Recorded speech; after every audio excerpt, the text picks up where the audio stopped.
Have you ever considered what it would be like to live on the African continent? If you are of African descent, do you dream of one day returning to the motherland and perhaps live an idyllic existence? Is Africa really the way it is depicted by foreign cultures? You know, the land of Tarzan of the Apes, one big safari park with bone through the nose, loincloth wearing, hut dwelling, swinging from trees, voodoo practicing famine-stricken natives? Well, stay with me on this video and I will take you on an interesting journey and give you some insights into the real Africa and Nigeria in particular. You are in the spotlight. Be enlightened. Be informed. Click on the subscribe button and the notification bell if you're new around here, and you will be kept up to date with the latest news and videos that are in the spotlight. I presently live in West Africa, in Nigeria to be precise. Here, see the map. I still find it hilarious that I chose to live in Nigeria of all places, considering that I probably swore back then when I was living in the UK that I would never even attempt to visit Nigeria. For some reason at that time, I wasn't terribly impressed by the Nigerians that I had met outside of the country, or the news about Nigeria in general. Although some events over the years that I've lived in Nigeria have sadly proven true some of my earlier impressions, the majority of which were just crass and unfounded generalizations.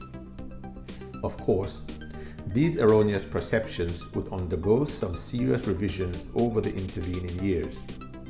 Nigeria is just like most other places, in that here you will find the good, the bad, and the downright ugly. It all depends on your outlook and attitudes, your location, your associates, and your relative economic strength. If you possess the right combination and balance of these things, your African experience would be quite interesting. Why did I decide to go live in Africa? No, I wasn't under the influence of Rastafari. Although, growing up in Jamaica, I was thoroughly exposed to the constant back to Africa messages of the Rastafarian-influenced reggae music. Most Rastas live their lives dreaming and yearning to go back to Africa, especially Ethiopia. At one time, I remember receiving a call one night in Nigeria from a devout Rastafarian friend back in Jamaica. He expressed his incredulousness to the fact that I, as a non-Rasta, was able to make it back to Africa before him. Sadly, he never got to fulfill his dream before he passed away. Anyway, my decision to embark upon this adventure was part of a process that took place over a relatively short space of time. The first time I set foot on African soil was when I visited Morocco back in 1998 or 99. Interestingly, I set foot on African soil from a boat traveling from Spain, which was one of the plundering countries that visited their miseries upon Africa a few centuries earlier. Back then, they too arrived by boat and escorted many of our ancestors on a one-way trip out. So I guess I was just retracing the footsteps of my ancestors. Perhaps that initial visit to the motherland whetted my appetite for African travel, because since then I've visited 14 of the 54 sovereign countries on the continent. There are actually 56 countries, but Western Sahara and Somaliland are presently disputed and unrecognized by the international community. I think the whole process of me landing in Africa started when I embraced Islam while living in the United Kingdom. And I started interacting more with African Muslims, with whom I believe I had more in common than with our Arab or Asian brethren. As I learned more about my newfound religion, I found myself interacting more with the Muslims from the West African sub-region. They hailed from places like Sierra Leone, Senegal, Nigeria, Ghana, and the Gambia. Of course, I interacted with North Africans and East Africans as well, but I quickly spotted the similarities between West Africans and Caribbean people, especially the food and some common patois words, and so I was drawn closer to that region. I guess it was more of a kind of kindred attraction, given that from the historical records, it is highly likely that my ancestors were captured from West Africa. I suppose it also helped that my next door neighbor in London was a Nigerian Yoruba lady, and she was very friendly towards my family. I guess she and her brother, who was an airline pilot, did a good job in introducing us to the nicer side of Nigerians, and thus began the process of dispelling some of my erroneous and uncharitable generalizations of Nigerians.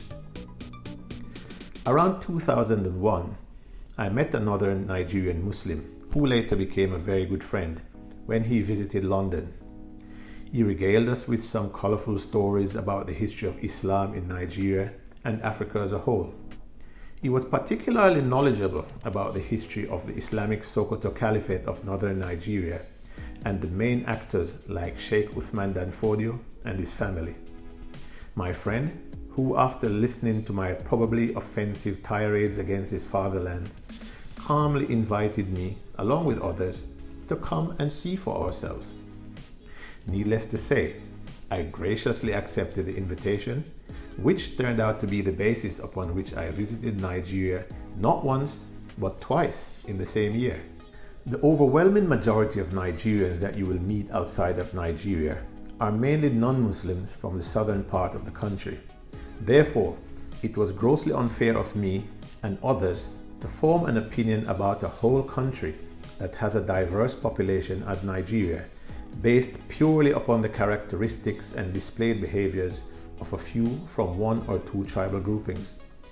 Thinking about it now, I believe my friend was trying to intimate me with the fact that is little known to most outsiders, that is, Nigeria is a diverse amalgamation of a multitude of different tribal groupings.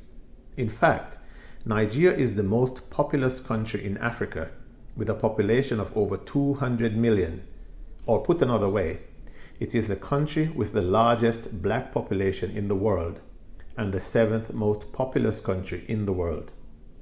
How many of you know that contained within the geographic space of Nigeria, there are over 250 different tribal and ethnic groups with their own unique languages and dialects?